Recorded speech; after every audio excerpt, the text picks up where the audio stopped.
Hi guys, good morning. It's a rainy Tuesday morning here from where I am.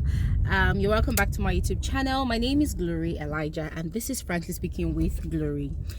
So guys, I don't know if you guys are aware of what's going on currently. There's this hashtag that's trending on Twitter currently. It's called Sex for Grades. If you go onto Twitter, if you are an active Twitter user and you type in that hashtag, you are going to see like tons and tons of tweets. And the case that's carrying that hashtag, it's a very serious case. So yesterday BBC released a video, a 12-minute video on Instagram about a case of sexual assaults from university lecturers towards students. Yes.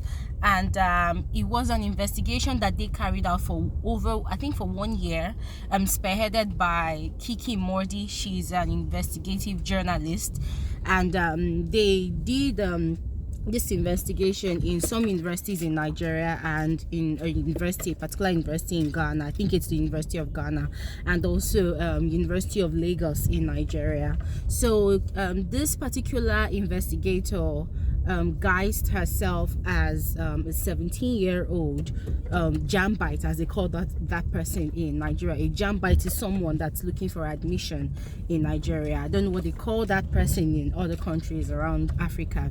So she guised herself as a jambite, someone that's looking for admission, and she was introduced, or she met a particular lecturer. I can't remember the man's name at the moment, but I'm going to put a link to that video in the description box so that you guys can watch the video and get the full gist. So the man started inviting her to his office for extra lessons, as he called it, and in the process he introduced himself to her as a pastor with one of the biggest churches here in Nigeria. And from there he started making advances at her and started putting the idea into her head that without him she cannot get the admission. She has to be loyal, she has to be humble. And then he started making passes at her and even told her about a certain cold room in the University of Lagos, and the room is, I think, at the toppest floor of the university staff club. So he explained to her that is where lecturers take students to go and give them TLC, like what they call tender love and care, like that, to just touch them, kiss them, and do crazy things to them. And it was a very intense video, guys. I just can't describe what I saw in that video, but I would leave it to you guys to watch for yourself. Now I just want to share my own experience from that video. Guys, you see, this thing called sex for grades, it is something that it has been made a norm in so many universities. I don't know about other parts of the world, but in this part of this world it has been made a norm, guys, and it's a very disgraceful thing. When I watched that video, that man said that he is a pastor, you know, and there was even a part of the video where he was on the pulpit praying. Like, guys, this is a norm in this part of the world. I remember back then when I was in university, I had done my diploma outside of that particular university, and then I got through direct entry into my university. So in the first year of my stay in that school, there's this particular course that a lot of students fail a lot. Like, guys, 100 people can take that course and 90 would definitely fail. That one is standard. So I did this particular course. It's called GST something, but it's on philosophy. And you can't,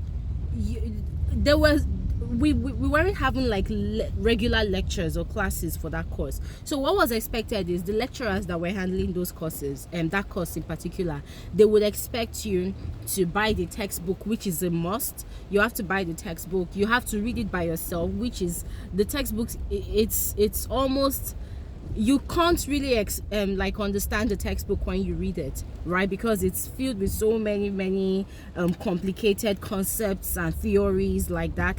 So imagine a jambite or someone that's just coming newly into the world of that kind of higher level of education, right? But then for me, I had done my diploma, so It wasn't that serious for me, you get. So the requirement was for you to study the textbook, and then, you know, on the day of the test, you do the test, you do the exam, and then you get a grade. Now, a lot of people, as I said, always fail that course. So in my own case, my case was a case of missing script. Guys, for 1 semester, I kept on going back to this particular lecturer's office. He was a professor, so he was never on seat. But he had this particular assistant that was supposed to attend to students on his behalf whenever he wasn't around. So whenever I met this assistant of this particular professor, the man would always want to engage me in so many crazy conversations. And then the one that really killed me, that's turned on my alert button, was whenever I went to his office, if he was attending to like 10 other students, even though I came first, he will ensure that I was the last person that he attended to.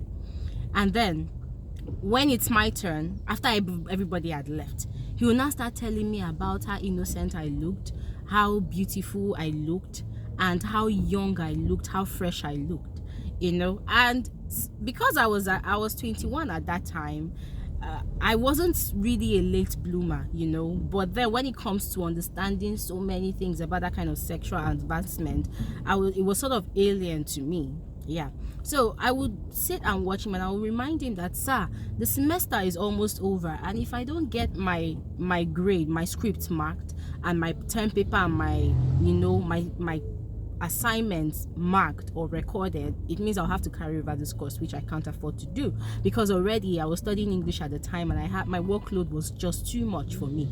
So the man was not telling me that the only way that look, there are piles and piles of scripts to search for my own, that all I had to do was just bring a 17-year-old person that is like, because he actually assumed that I was 17. So he said all I had to do was to look for a 17-year-old girl like me and bring to him, so that he will use that one to whet his appetite. And then that if I refuse to give myself to him, or that was what he was demanding.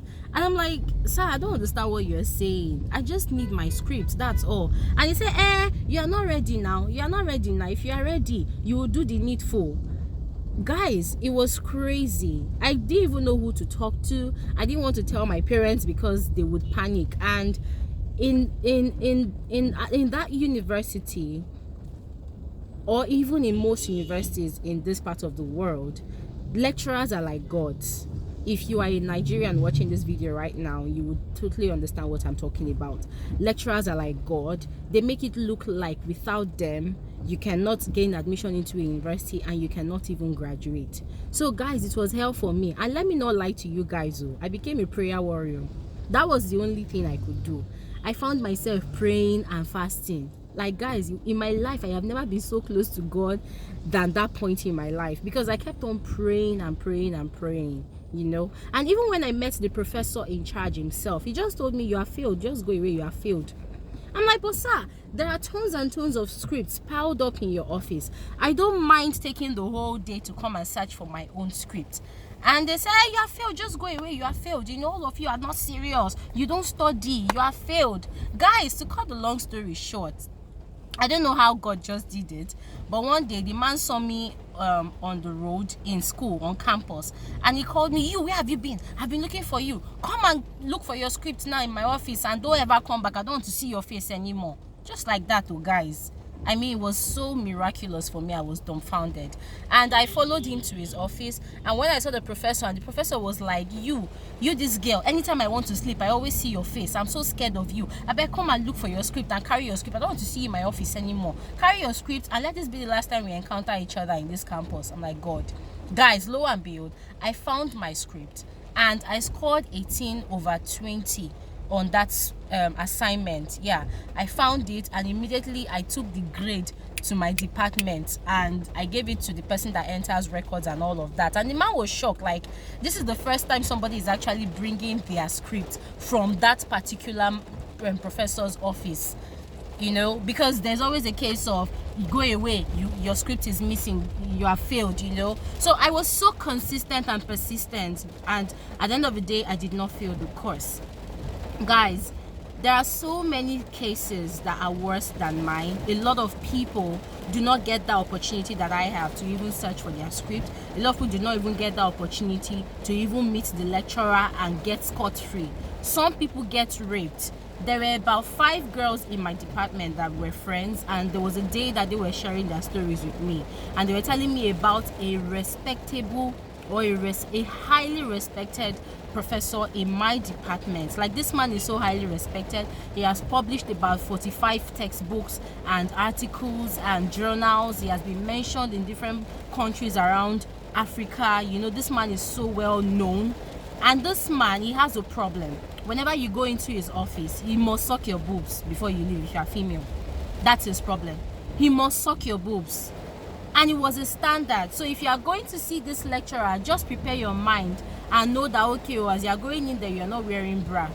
Because the moment you step into his office, before you even lay your complaint, he wants to suck your boobs. That's what he wants to do. I'm trying so hard, guys, not to mention this particular university or this lecturer, but guys, it is something that is normal. And it's not just about the lecturers as well, the students as well. And I think because the lecturers have created this mentality that for you to pass, for you to get ahead in these universities here, you definitely need to understand that your body is the criteria to pass. So because of that mentality, you find a lot of female students who are coming into the system. They just prepare their minds. They come pre-activated that, oh, after all, should be money for, back for ground grades, you go get A, you go get the best grades. So they just come into the system pre-activated with that mentality and ideology in their minds that, oh, when I come into school, I don't have to study, I don't have to work hard. All I have to do is just open my legs, or, you know, give the lecturer a blowjob, or sleep with his friends if he wants, and that's it. And guys, the most irritating part is most of these lecturers that are found guilty, most of them call themselves pastors in churches. It is so disgusting. They call themselves pastors in churches. I'm talking about the ones I know of from my own university. They are pastors in church. They are elders. They are deacons. They have all these religious titles in whatever church they attend. It is so disgusting. And most of them don't even hide it. They wear it as a badge of honor. In their universities, in their departments, they wear it as a badge of honor. Even the female lecturers too, they are not left, like, they are not out of this. The female lecturers too, especially those ones who are single or even those ones who are married, they just go ahead to victimize the male students as well. This ones, what they do is they give you a hotel address and the room number, and they tell you, you know what to do, just bring yourself there and the rest will be sorted out. And that is what they do. If you do not go, if it is a project that you are writing, your final year project that would help you to graduate from that school, I swear, guys, you might end up spending another extra year. Yes, you end up spending another extra year. So as I was saying, guys, even the female students who have conditioned their minds that this is the best way to get ahead in the university system, they come into the system, they are ready, so they don't even bother studying. What they do is they party day and night. They go out, they hang out, they drink, they smoke, they do whatever they want to do. They just put away everything educational away from their minds, because in their heads, according to how they have planned themselves, at the end of 4 years of their course, or 5 years, or 6 years, depending on whatever course they are studying, they know that they are graduating with a first class. I know of a lot of them. In fact, there was this particular one that was in my class that time. She was dating this particular lecturer. So whenever we're supposed to have classes, she would just come to class. Sometimes she won't even wear panties. I'm sorry to say this, guys, but sometimes she won't wear panties. So she always gives us a show in class. You know, she always gives us a show. And that time we used to have a lot of weekend classes. So when she comes to class, she and a gang of friends, they are like 5, they ensure that they sit in front of the class. Sometimes she would be, you know, seducing the lecturer, opening her boobs, giving him a sneak peek here and there. And I'm like, wow, this one is so bold.